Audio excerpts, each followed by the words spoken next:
Assalamualaikum warahmatullahi wabarakatuh. Perkenalkan, nama saya Ulfa Frigos, BP 1901007 dari kelompok 1.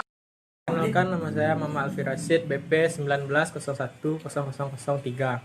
Nama saya Rahmat Hidayat, anggota kelompok 1, nomor BP 19011006. Baiklah, perkenalkan, nama saya Dandi Novanda. Saya berasal dari kelompok 1, nomor BP 19010009. Ancaman-ancaman atas standar informasi akuntansi. Salah satu ancaman yang dihadapi perusahaan adalah kehancuran karena bencana alam dan politik, seperti kebakaran atau panas yang berlebihan. Ancaman kedua bagi perusahaan adalah kesalahan pada software yang tidak berfungsi, seperti kegagalan hardware. Lalu ancaman yang ketiga bagi perusahaan adalah tindakan yang tidak disengaja, seperti kecelakaan yang disebabkan kecerobohan manusia. Lalu ancaman yang keempat adalah tindakan yang disengaja seperti sabotase dan penipuan komputer. Lantas mengapa ancaman-ancaman SIA meningkat? Peningkatan jumlah sistem klien atau server memiliki arti bahwa informasi tersedia bagi para pekerja yang tidak baik. Oleh karena LAN dan sistem klien atau server mendistribusikan data ke banyak pemakai, mereka lebih sulit dikendalikan daripada sistem komputer utama yang terpusat. WAN memberikan pelanggan dan pemasok akses ke sistem dan data mereka satu sama lain, yang menimbulkan kekhawatiran dalam hal kerahasiaan. Apakah definisi dari pengendalian internal? Pengendalian internal adalah rencana organisasi dan metode bisnis yang dipergunakan untuk menjaga aset, atau memberikan informasi yang akurat dan andal, untuk mendorong dan memperbaiki efisiensi jalannya organisasi, serta mendorong kesesuaian dengan kebijakan yang telah ditetapkan. Klasifikasi pengendalian internal.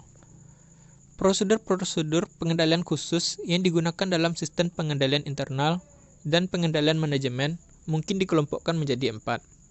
Yang pertama, pengendalian untuk pencegahan, pengendalian untuk pemeriksaan, dan pengendalian korektif. Yang kedua, pengendalian umum dan pengendalian aplikasi, pengendalian administrasi dan pengendalian akuntansi. Dan yang keempat, pengendalian input, proses, dan output. Committee of Sponsoring Organization. The Committee of Sponsoring Organization atau disingkat COSO adalah kelompok sektor swasta yang terdiri dari 5 organisasi, antara lain 1. American Accounting Association, 2. American Institute of Certificate Public Accountant, yang ketiga Institute of Internal Auditors, yang keempat Institute of Management Accountant, yang kelima, Financial Executive Institute. Committee of Sponsoring Organization. Pada tahun 1992, COSO mengeluarkan hasil penelitian untuk mengembangkan definisi pengendalian internal dan memberikan petunjuk untuk mengevaluasi sistem pengendalian internal. Laporan tersebut telah diterima secara luas sebagai ketentuan dalam pengendalian internal. Committee of Sponsoring Organization. Penelitian COSO mendefinisikan pengendalian internal sebagai proses yang diimplementasikan oleh Dewan Komisaris, pihak manajemen, dan mereka berada di bawah arahan keduanya untuk memberi jaminan yang wajar bahwa tujuan pengendalian dicapai dengan pertimbangan hal-hal berikut. 1. Efektivitas dan efisiensi operasional organisasi. Yang kedua, kendala dan pelaporan keuangan. Ketiga, kesesuaian dengan hukum dan peraturan yang berlaku. 5 komponen model pengendalian internal COSO yang saling berhubungan. Yang pertama, lingkungan pengendalian. Yang kedua, aktivitas pengendalian. Yang ketiga, pengendalian risiko. Yang keempat, informasi dan komunikasi. Yang kelima, pengawasan atau monitoring. Penelitian oleh Information System Audit dan Control Foundation. Informasi Sistem Audit dan Control Foundation mengembangkan kontrol objektif for informasi and related technology atau COBET. COBET yang mengkonsolidasi standar dari 36 sumber berada dalam satu kerangka memiliki dampak yang sangat besar atas profesi sistem informasi. Kerangka tersebut menangani isu pengendalian berdasarkan 3 poin atau dimensi yang menguntungkan, yaitu 1. Tujuan bisnis. Untuk memenuhi tujuan bisnis, informasi harus sesuai dengan kriteria yang disebut COBET. sebagai persyaratan bisnis atau informasi. Yang kedua, sumber daya-daya IT yang termasuk di dalamnya adalah orang, sistem aplikasi, teknologi, fasilitas, dan data. Ketiga, proses IT yang dipecah ke dalam 4 bidang yaitu perencanaan dan organisasi, proses perolehan dan implementasi, pengiriman dan pendukung serta pengawasan. Lingkungan pengendalian. Komponen pertama dari model pengendalian internal COSO adalah lingkungan pengendalian. Lingkungan pengendalian terdiri dari faktor-faktor berikut ini. 1. Komponen atas integritas dan nilai-nilai etika. Yang kedua, filosofi pihak manajemen dan gaya beroperasi. Yang ketiga, struktur organisasi. Yang keempat, badan audit Dewan Komisaris. Yang kelima, metode untuk memberi otoritas dan tanggung jawab. Yang keenam, kebijakan dan praktik-praktik dalam sumber daya manusia. Yang ketujuh, pengaruh eksternal. Baiklah, saya di sini akan menjelaskan tentang aktivitas pengendalian. Yang pertama adalah komponen kedua dari model pengendalian internal CESO adalah satu bentuk kegiatan-kegiatan pengendalian. Secara umum, prosedur-prosedur pengendalian termasuk dari 5 kategori sebagai berikut. Yang pertama adalah otorisasi transaksi dan kegiatan yang memadai. Yang kedua adalah pemisahan tugas. Yang ketiga adalah desain dan penggunaan dokumen serta catatan yang memadai. Yang keempat adalah penjagaan aset dan catatan yang memadai. Yang kelima adalah pemeriksaan independen atas kinerja. Selanjutnya adalah pemisahan tugas. Yang pertama adalah pengendalian internal yang baik mensyaratkan bahwa tidak ada pegawai yang diberi tanggung jawab terlalu banyak. Yang kedua adalah seorang pegawai seharusnya tidak berada dalam posisi untuk melakukan penipuan dan menyembunyikan penipuan atau kesalahan yang tidak disengaja. Selanjutnya adalah pemisahan tugas. Yang pertama, fungsi-fungsi penyimpanan menangani kas, memelihara tempat penyimpanan persediaan, menerima cek yang masuk dari pelanggan. Yang selanjutnya, fungsi-fungsi pencatatan. Yang pertama adalah mempersiapkan dokumen sumber. Yang kedua, memelihara catatan jurnal. Yang ketiga, mempersiapkan rekonsiliasi. Yang keempat, mempersiapkan laporan kinerja. Selanjutnya, fungsi otorisasi, yaitu untuk menyetujui transaksi dan keputusan. Selanjutnya adalah satu bentuk pemisahan tugas. Yang pertama, apabila 2 dari 3 fungsi tersebut merupakan tanggung jawab satu orang, maka akan muncullah suatu masalah. Yang kedua adalah pemisahan tugas yang mencegah pegawai dari memalsukan catatan in order to control. Yang ketiga adalah prevent authorization of a function of insurance transaction.